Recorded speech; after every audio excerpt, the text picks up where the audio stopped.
Bonjour à tous, nous sommes ce dimanche 24 octobre et c'est la joie d'accueillir aussi à Carpentras Monsieur l'abbé Pierre-Hervé Grosjean, Bonjour. célèbre dans toute la France pour son Padre Blog, mais qu'on remercie justement parce que vous avez été je dirais un pionnier un petit peu de cette mission par les moyens de communication et Dieu sait si la communication est importante, elle est communion et on a besoin de ces...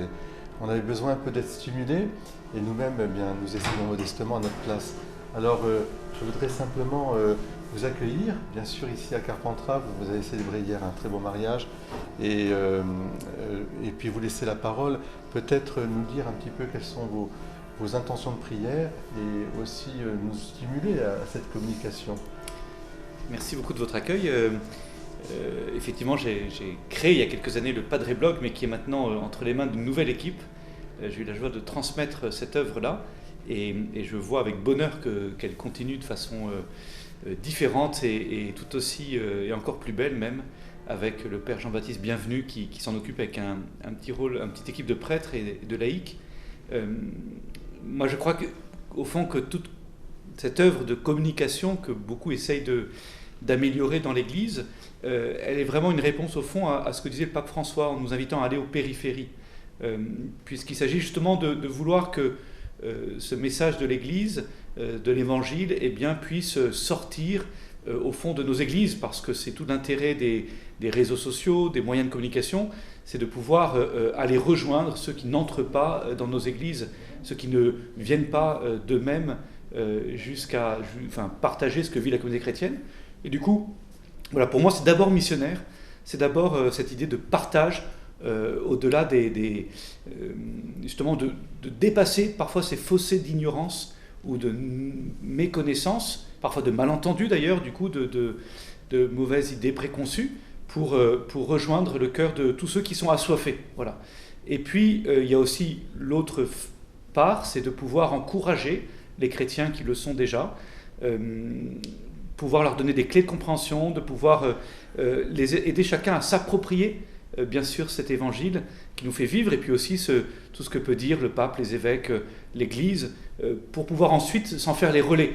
J'ai souvent été marqué d'entendre des étudiants, des jeunes, des moins jeunes, me dire moi, quand je déjeune avec les collègues de travail, ils me posent des questions sur ce que le pape a dit. Moi, mes camarades de classe, ils m'interpellent sur ce que... Et je veux pouvoir répondre. Voilà.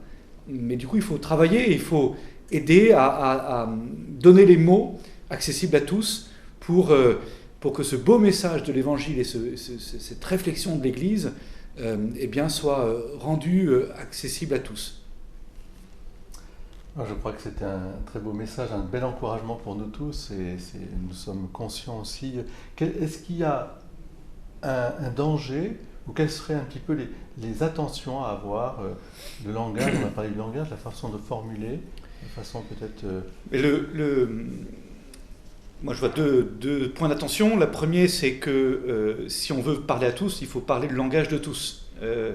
Et pas rester dans un entre-soi avec peut-être des mots, des expressions qui nous sont familières parce qu'on est à la messe tous les dimanches, mais le grand public qui ne fréquente pas nos églises, eh bien, ne comprend pas toujours ce jargon catholique.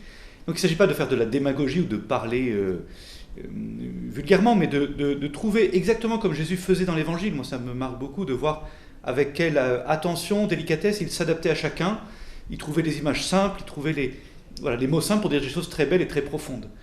Donc il y a un vrai travail de simplicité, d'être capacité à rejoindre l'autre et donc à parler le langage de l'autre.